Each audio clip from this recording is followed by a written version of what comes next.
की drafting committee थी, वो उसके चेयरमैन थे। भारत का संविधान बनाया, उसके लिए कोई विशेष बात आपको नहीं बतानी। उन्होंने जो किया भारत के लिए, सबसे बड़ी बात ये थी कि उन्होंने 1932 में पूना पैक्ट गांधी जी के साथ किया था और उस समय रैमसे मैकडॉनल्ड ने सेपरेट इलेक्टोरेट की बात की थी और तब वो उनसे सहमत भी थे, लेकिन बाद में जब गांधी जी से बात हुई तो उन्होंने वो डिमांड छोड़ दिया था। सेपरेट इलेक्टोरेट की बात वहीं पर ख़त्म हो गई थी और इसी में सीटें देने की बात हुई थी कि अधिक सीटें दी जाए। तो बाबा साहब आजीवन लड़ाई लड़ते रहे। बॉम्बे हाई कोर्ट में उन्होंने प्रैक्टिस की, आवाज़ उठाते रहे, लेकिन शायद बाद में कहीं ना कहीं लगता है कि वो इस वर्ण व्यवस्था से या जाति व्यवस्था से खिन्न हो गए थे। तो जीवन के अंतिम समय में उन्होंने बुद्धिस्ट सोसाइटी ऑफ इंडिया की स्थापना की थी और लाखों अनुयायियों के साथ 1955 में उन्होंने बौद्ध धर्म को स्वीकार किया। आज हम देखते हैं कि भारतीय जनता पार्टी के लोग भी अम्बेडकर जी की बात कर रहे हैं, लेकिन वास्तविकता यह है कि संघ के लोगों ने ही कहा था कि भारत का संविधान एक खिचड़ा संविधान है। इस संविधान का मजाक उड़ाया गया, जबकि हकीकत यह है कि भारत का संविधान दुनिया का सर्वाधिक विस्तृत संविधान है और विस्तृत ही नहीं है, सबसे अच्छा संविधान है, क्योंकि दुनिया के जो भी संविधान है उनसे अच्छी व्यवस्थाएं ली गई। अगर संसदीय व्यवस्था इंग्लैंड से ली गई थी तो फ्रांस से समानता का अधिकार लिया गया, बंधुत्व का लिया गया कि कानून के समक्ष समानता, अवसर की समानता। लेकिन आज हम देख रहे हैं कि जो मौजूदा सरकार है वो अवसर की समानता को समाप्त कर रही है। सरकारी नौकरियां धीरे धीरे खत्म हो रही हैं। तो हम लोगों को बाबा साहब के पद चिन्हों पर चल करके उस लड़ाई को लड़ना है। उन्होंने कहा था कि अगर हम थोड़ा भी गाफिल हुए तो निश्चित रूप से भारत दूसरी गुलामी की तरफ बढ़ जाएगा। और ये सच्चाई है कि देश की अर्थव्यवस्था चरमरा गई। जब देश की अर्थव्यवस्था खतरे में पड़ जाती है तो देश आर्थिक गुलामी की तरफ बढ़ता है, ये सब जानते हैं। आज देश के आर्थिक संसाधन क्या सबके पहुंच में हैं? नहीं है। मात्र थोड़े से लोग हैं जिनके हाथों में पूरी पूंजी इस देश की है। 1% लोगों के हाथ में 70% से ज़्यादा संसाधनों की व्यवस्था है। 70% से ज़्यादा संसाधन पर 1% लोगों का कब्जा है। मध्यम वर्ग 34% है और इसी मध्यम वर्ग के ऊपर सबकी। इसलिए मैंने कहा कि मध्यम वर्ग का ही पैसा बैंकों में जाता है। उसी पैसे को अब आप कहेंगे कि अमीर लोगों को क्या ज़रूरत है, लेकिन ये मध्यम वर्ग की मेहनत की कमाई है, जिससे बात तो बहुत करते हैं चुनावी रेवड़ियों की, बांट देते हैं। मध्यम वर्ग का पैसा बढ़ता है और मध्यम वर्ग जो पैसा बैंक में जमा करता है, ये जो आप सुनते हैं कि मेहुल चौकसी 1300 करोड़ लेकर के भाग गया, 13,000 करोड़ लेकर के भाग गया, और अडानी कितने हजार करोड़, लाखों करोड़ रुपए इस देश के निकल गए। तो वो पैसा किसका था? वो पैसा जो 34% मध्यम वर्ग है, जो इनकम टैक्स भी देता है, उसका पैसा था। उसकी बचत पे डाका डाल रहे इस देश के उद्योगपति, उसकी पूंजी लुट रही है। उसके पैसे से ये जो बड़े बड़े लोन होते हैं, कोई 10,000 करोड़ ले रहा है, कोई 30,000 करोड़ ले रहा है, कोई 20,000 ले रहा है, और इनका माफ कर दिया गया, बैड लोन कर दिया गया, आप जानते हैं। तो सवाल ये है कि इन उद्योगपतियों का 20,000 करोड़ माफ हो जा रहा है, सब मिलाकर के इनका 1 लाख करोड़ से ज्यादा कर्जा माफ हुआ, और देश का किसान उसको कितना मिलता है? 2 लाख, अधिकतम सीमा 3 लाख, वरना 1 लाख, 1.5 लाख, 2 लाख। उसका पैसा नहीं माफ होता है, आत्महत्या कर लेता है किसान, मगर उसका पैसा माफ करने को कोई तैयार नहीं है। जबकि अगर सबका भी मिला दिया जाए तो भी ये बहुत कम धनराशि है, लेकिन नहीं हो रहा है। बेटों को उसके रोजगार नहीं मिल रहा है। सेना के अंदर जगह खाली है, रेगुलर भर्ती होनी चाहिए, वो नहीं हो रही। 1 लाख से ज़्यादा पद खाली है, तो अग्निवीर होंगे, तो बयानवीर लोग जो हैं वो अग्निवीर ही करेंगे, वायुवीर करेंगे। 4 साल के बाद क्या होगा, ये हमें सोचना होगा। हम लड़ाई लड़ते हैं कि हम भारत की अर्थव्यवस्था को $5 ट्रिलियन की अर्थव्यवस्था देश के प्रधानमंत्री जी ने कहा था कि नहीं कहा था? क्या बन पाई? नहीं बन पाई। चीन से हमारा मुकाबला है। पाकिस्तान तो छोटा सा देश है, भारत जब चाहे पाकिस्तान को मिट्टी में मिला सकता है। बहुत छोटा देश है। लड़ाई हमारी चीन से है। हमारी अर्थव्यवस्था $5 ट्रिलियन की है और चाइना की अर्थव्यवस्था $20 ट्रिलियन की है। हमारी 5 भी नहीं हुई है, हम 4 पे भी नहीं पहुंच पाए हैं। तो हमें $5 ट्रिलियन पर पहुंचना है, जिसकी बात माननीय प्रधानमंत्री जी करते हैं, जो अभी तक नहीं हुआ। तो सवाल यह है कि कब होगा?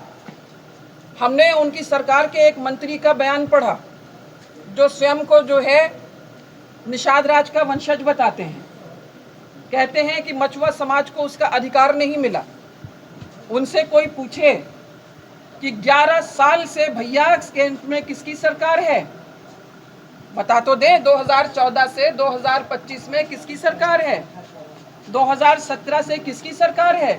और जब समाजवादी सरकार थी, पढ़ ले लोग, देख लें, मछुआ समाज के लोगों को पट्टा देने का कार्य किया गया था। तालाबों का पट्टा माननीय मुलायम सिंह यादव जी ने भी अपने पहले भी कार्यकाल में दिया था, और जब माननीय अखिलेश यादव जी इस प्रदेश के मुख्यमंत्री थे, उस समय भी उन्होंने तालाबों का पट्टा मछुआ समाज के लोगों को दिया था या नहीं दिया था?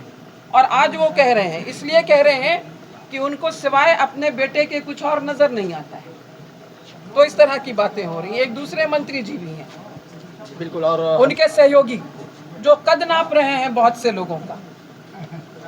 चलिए, आप जानते हैं तो पूछ भी लीजिए कि किसका कद नाप रहे हैं। उसका खुलासा भी आप कर दीजिए। नहीं, हमने कहीं पढ़ा है उनका बयान, तो दूसरों का कद मत नापे। इस प्रदेश और देश की राजनीति में माननीय अखिलेश यादव जी का कद हिंदुस्तान में सबसे बड़ा कद है। उस कद का कोई नेता इस समय देश के अंदर मौजूद नहीं है, और निश्चित रूप से 2027 में सरकार बनेगी, वो यहाँ के मुख्यमंत्री बनेंगे, और जब 29 में चुनाव होगा तो इंडिया गठबंधन की सरकार बनेगी और माननीय अखिलेश जी प्रधानमंत्री। बिल्कुल, और जौहराबाद की जनता के लिए क्या कहेंगे? जहूराबाद की जनता के लिए यही कहेंगे कि जब मेरा कार्यकाल था, मैंने जहूराबाद को चमन की तरह सजाया था। जितनी सड़कें मेरे कार्यकाल में बनी हैं, आप उतना दिखा नहीं पाएंगे अपने चैनल पर।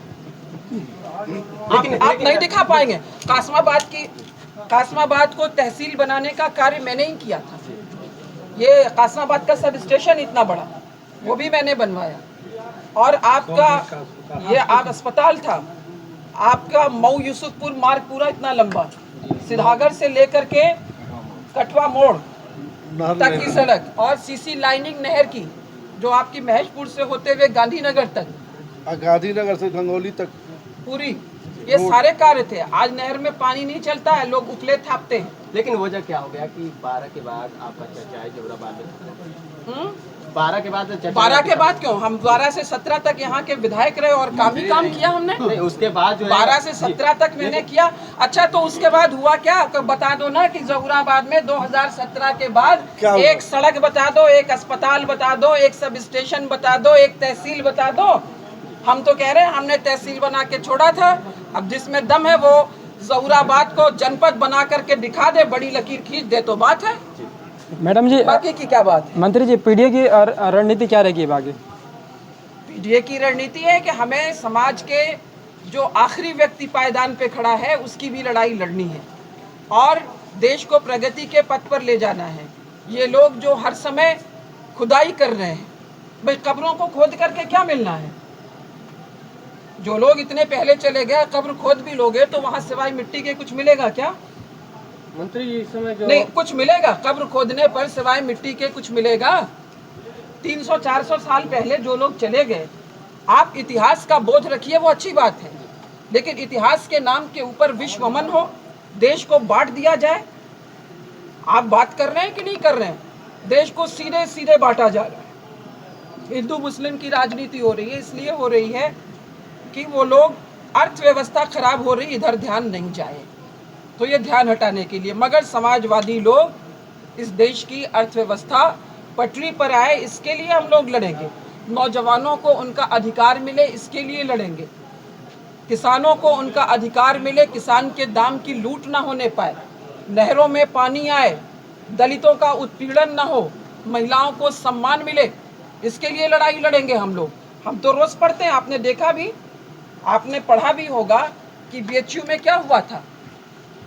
उस लड़की के साथ में बलात्कार हुआ और नाम किसका आया? भारतीय जनता पार्टी के जो युवा नेता थे उनका नाम आया। तो क्या उनके ऊपर कार्रवाई हुई? कोई कार्रवाई? बंगाल के गवर्नर थे, आपको याद होगा, उनका नाम आया। वो एक अलग उत्पीड़न का मामला था, एक महिला का। तो हम लोग समाजवादी लोग वो लोग हैं जो डॉक्टर लोहिया और भीमराव अंबेडकर जी की विचारधारा को, गांधी की विचारधारा को लेकर के चलते हैं और इस विचारधारा को भारत की धरा से मिटने नहीं देंगे।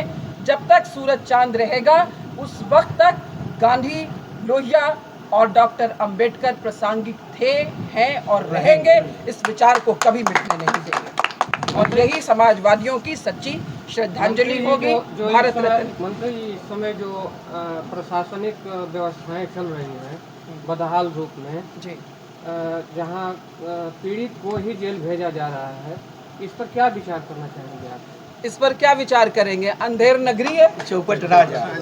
तो हम क्या कहें? लोग बोल रहे हैं तो अंधेर नगरी में तो पता ही नहीं है कि इनको जेल में डाल देंगे कि इनको डाल देंगे कि किसको डाल देंगे।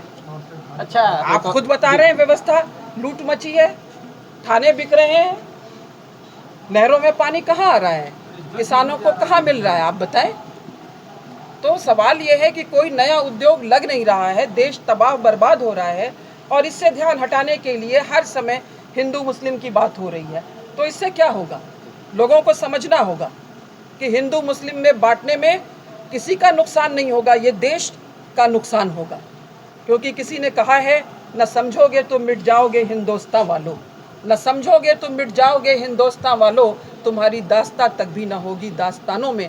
अपनी दास्तान को बचाए रखना है अगर, भारत को बचाए रखना है अगर, तो इस देश के हर नागरिक का सम्मान करना होगा। उसे हमें हिंदू और मुसलमान में नहीं बांटना होगा, बल्कि हमें ये देखना है कि वो भारत का नागरिक है। भारत का नागरिक होने के नाते वो उन्हीं अधिकारों का पाने का अधिकारी है जो भारत का संविधान, बाबा साहब भीमराव अंबेडकर का संविधान उसे देता है। उन प्रदत्त अधिकारों का वो उपयोग करने के लिए स्वतंत्र है। जैसा कि वर्तमान जो यहाँ के विधायक है और सीएम बनने की उनकी चर्चाएं चल रही है, जहाँ तक समाज को काफ़ी जो है उजागर भी कर रहे हैं कि आगामी जो है ओबीसी का चेहरा ओम प्रकाश नागर होगी। आपका क्या कहना है? भाई वो तो कभी डिप्टी सीएम बन रहे थे और सीएम बन रहे हैं, तो शुभकामनाएं। लेकिन योगी जी से जरा पूछ लेंगे कि क्या होगा। क्या लग रहा है कि योगी जी की कुर्सी ऐसा अपने कब्जे में रखने के लिए तैयारी कर रहे हैं? नहीं, ये मैं क्यों जानूं भाई, वो उनके सहयोगी हैं, वो उनके साथी हैं, वो जानेंगे। वो तो कभी डिप्टी सीएम बनते हैं, कभी सीएम बनते हैं। अच्छा, सीएम पे क्यों रुक जा रहे हैं? अरे बनना है सीधे प्रधानमंत्री बन जाए, पीएम बन जाए, क्या समाज को दिक्कत कह है? रहे हैं कि आरक्षण जब हमको सीएम बना देंगे तो आपको आरक्षण। अब भाई आरक्षण की लड़ाई तो लड़ सकते थे, क्यों नहीं लड़ा? आरक्षण की लड़ाई क्यों नहीं लड़ा? लड़ाई तो पीडीआई इसी की लड़ रहा है। जब ये 400 वाला चल रहा था, 405, तो 400 पार तो भारत का संविधान ही तो बदला जा रहा था। तो अगर उन्हें आरक्षण को बचाना था तो उस समय उन्हें माननीय अखिलेश यादव जी के साथ में आना चाहिए था, इंडिया गठबंधन में आना चाहिए था, तब तो आए नहीं थे। तो अब कौन सा आरक्षण बचाने की लड़ाई लड़ रहे हैं? वो लड़ाई तो हम सब लोग इंडिया गठबंधन के लोग लड़ रहे हैं। माननीय अखिलेश यादव जी के नेतृत्व में पीडीए पूरी मजबूती से खड़ा है और संविधान को बचाने की लड़ाई लड़ रहा है। संविधान बचेगा तभी तो आरक्षण बचेगा, संविधान ही नहीं रहेगा तो काहे का आरक्षण रहेगा। और मेरी उनको शुभकामना है, वो सीएम भी बने, पीएम भी बने। क्यों इतनी छोटी बात सोच रहे हैं? जाएं तो सीधे दिल्ली जाएं। बिहार में भी 29 सीटों पर चुनाव लड़ने का दावा भी कर रहे हैं। अरे भाई, उससे हमको क्या लेना देना, वो आपको बताएंगे योगी जी, है ना। तो वो भारत के पीएम बने, मेरी शुभकामना है, और अमेरिका के राष्ट्रपति बने, ये भी शुभकामना है। बहुत बहुत धन्यवाद।